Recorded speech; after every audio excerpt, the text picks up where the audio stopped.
Right. Okay. We just should be the way we're being all the time and not wait for Valentine's. Right.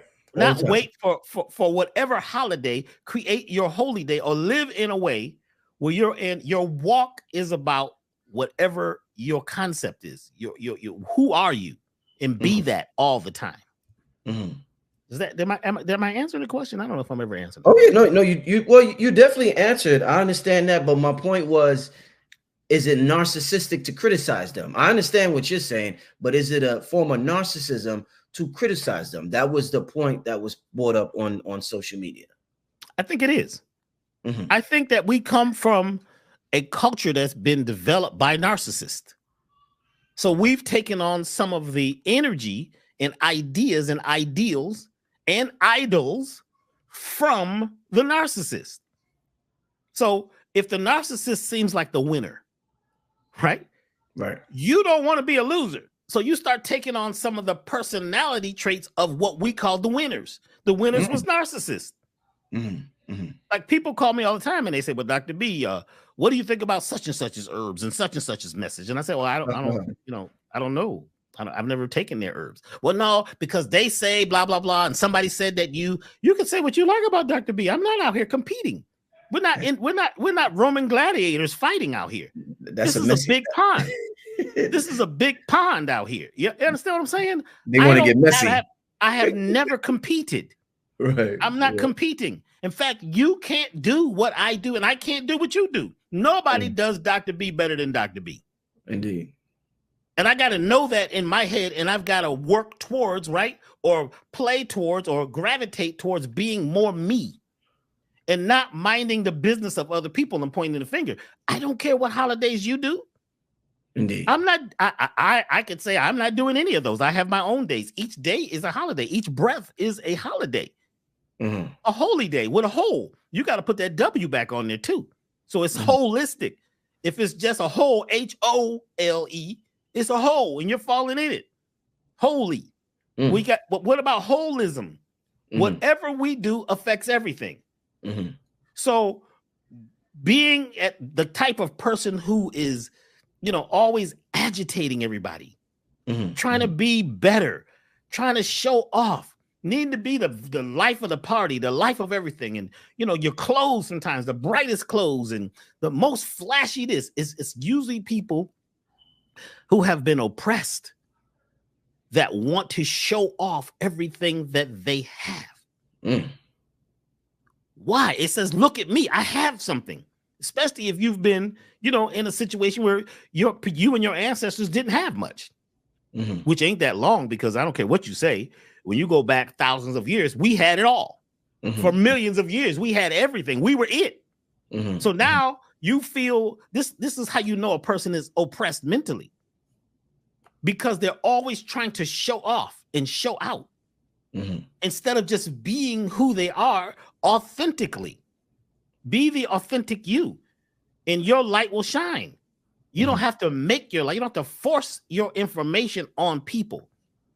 I mean, there's so many concepts of where we're from. It's ridiculous. Me, I'm not from the planet. I know that. I can look around and say, this here is not where I'm from. I'm a visitor.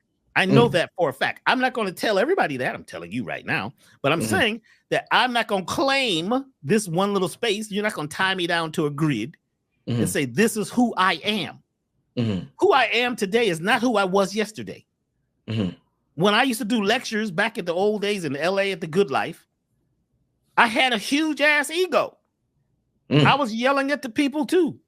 I had on mudcloth vests, army pants, army boots, and I was, you know what I'm saying? I had put all this stuff together, man, and I was upset.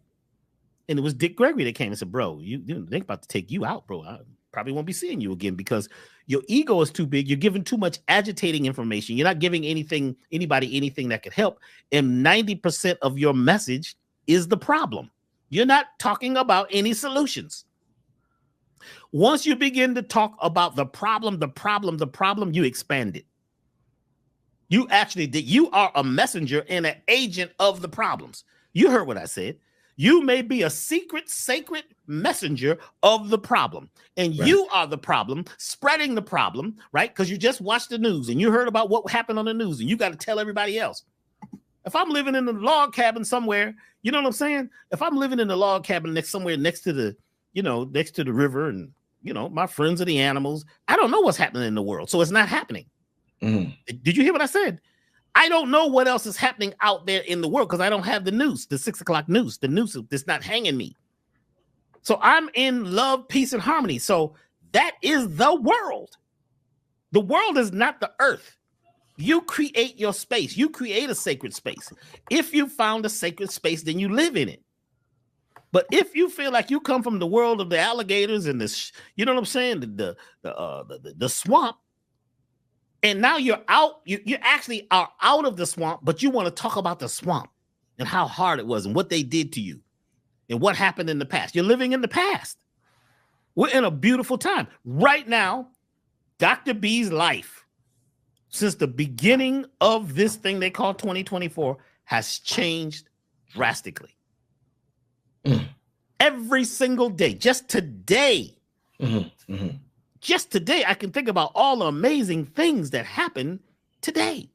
I made some, I use pressure cooker a lot to cook food because it gets rid of the lectins and, food cooks really well and quick and you can steam things. And so I put some things in my pressure cooker and I was a little sleepy because I did a radio show this morning and I never really went to sleep and I slept through the show. I talked on automatic on the show.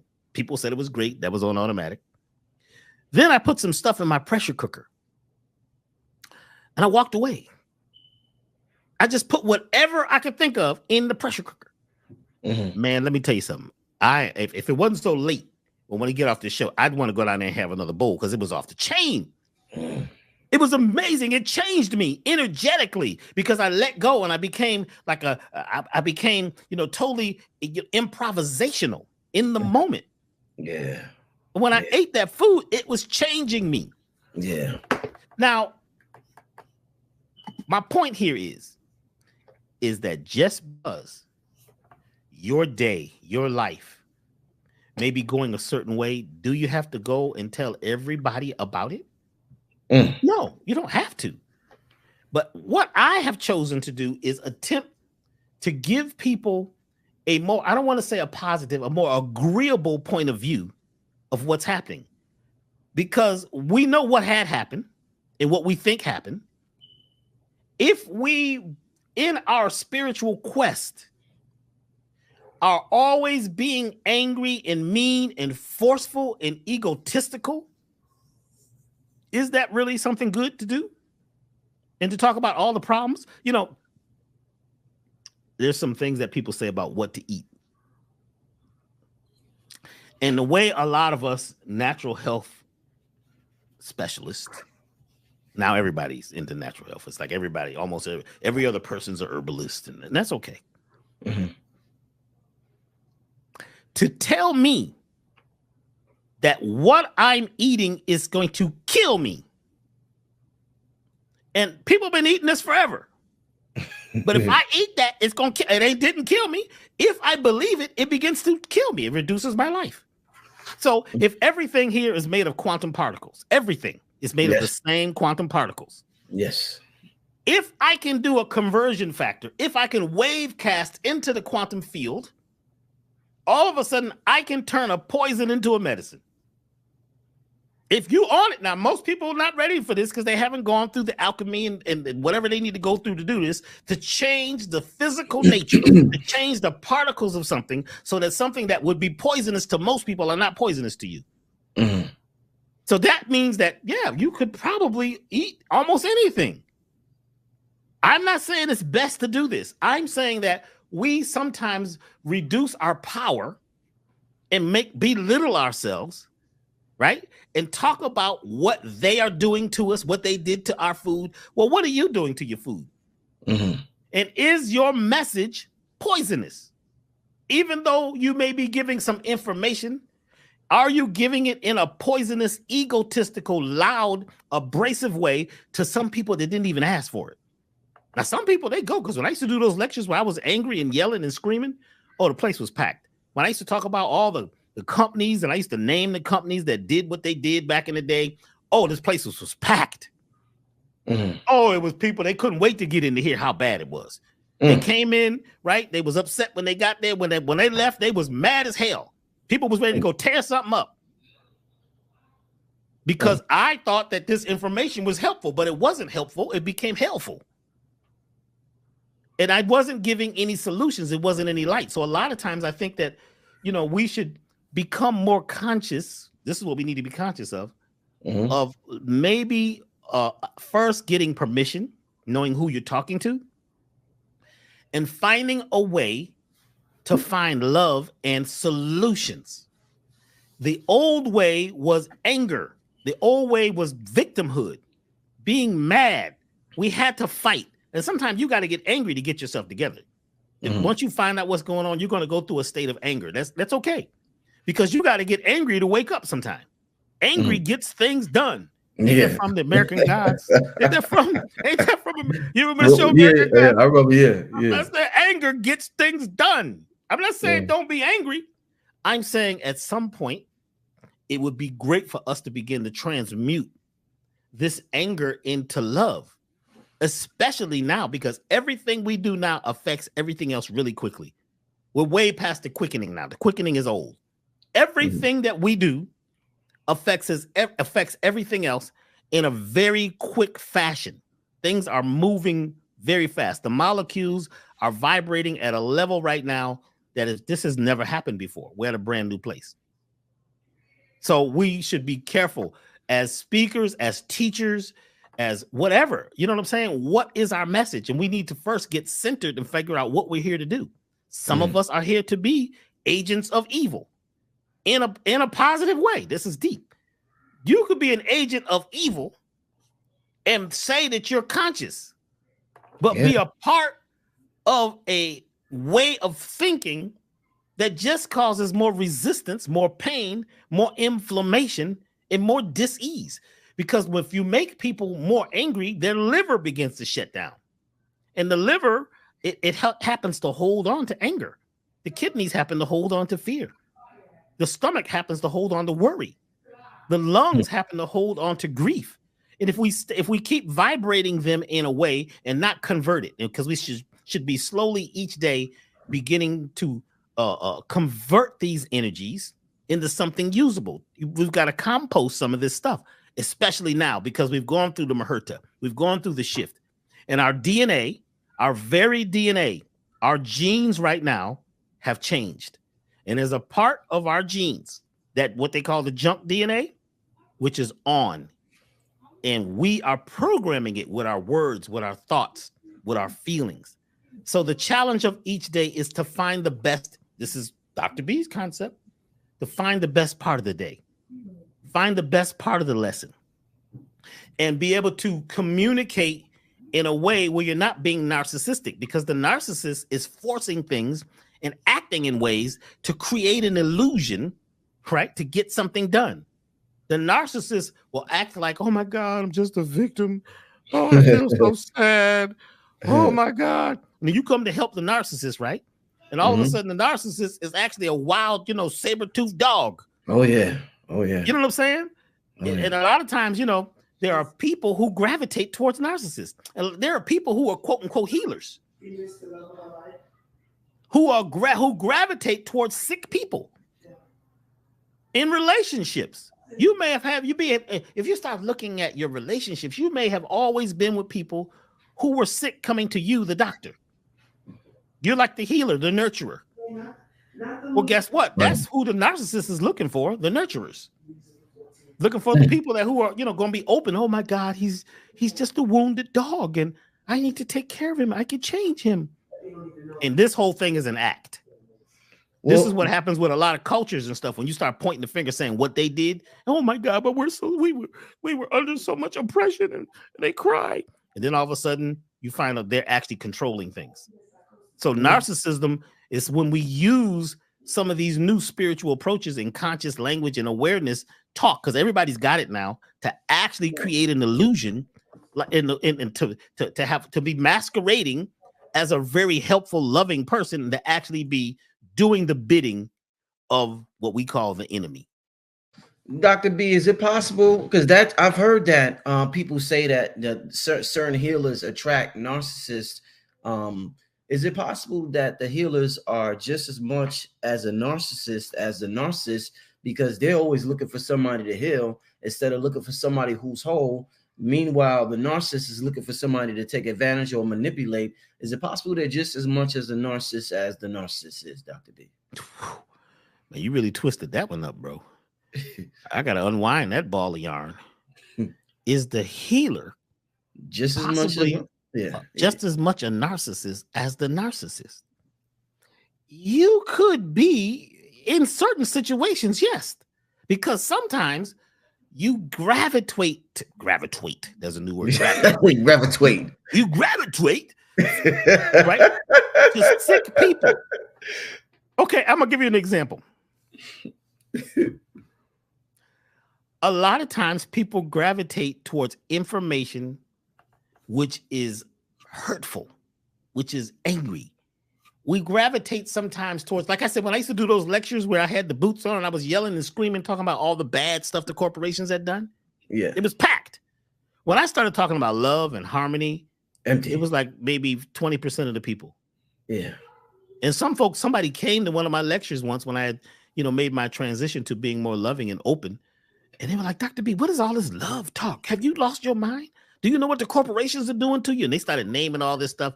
I said, well, if I stay in that mindset, it expands. If my reticular activating system focuses on an idea or an ideal or an idol, my brain begins to look for more evidence that that is true. So if you say that the world is terrible and it's coming to an end, your brain, you're the boss, you're the CEO, you're the generator, you're the genie. You begin to create scenarios to prove what you're focusing on is real, and you'll find more of it. If you focus on what you would like to create, or a better world, or more, more harmony, if you focus on that, if that's your goal, you will actually attract more of it. I have just proved it. It just happened to me. It's happening to me now. If you focus on how bad it is, it gets worse. It's just like if you have pain, and I've been through some pain. If you focus on the pain and how much it hurts, it doesn't it hurt more? If you keep looking at it, oh my God, that's when you go into shock when you see how bad it is, and you know what I'm saying? Because if you focus away. I remember my mother, one time I had to go get some shot back in the day. It was something, I don't know, one of them things. They gave us like 50 shots. And my mother started playing a little game with me and telling me a little story, and, and looking away from the doctor, because I kept looking at the doctor with this needle, and I already knew what was about to happen. I was about to be punctured. You know what I'm saying? And I was afraid, but my mother started singing a little song, and we played this little game, and I'm looking at her, and I'm looking away from the doctor. Do you know, I didn't even know that the doctor actually had done the puncture. Because I focused on something else. It's our focus. What are you focusing on? What is your daily goal? If your goal is to have more love and harmony, then you will.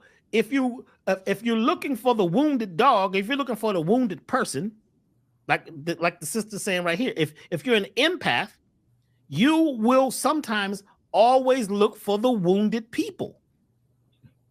And sometimes people are professional wounded. They're professional wounded.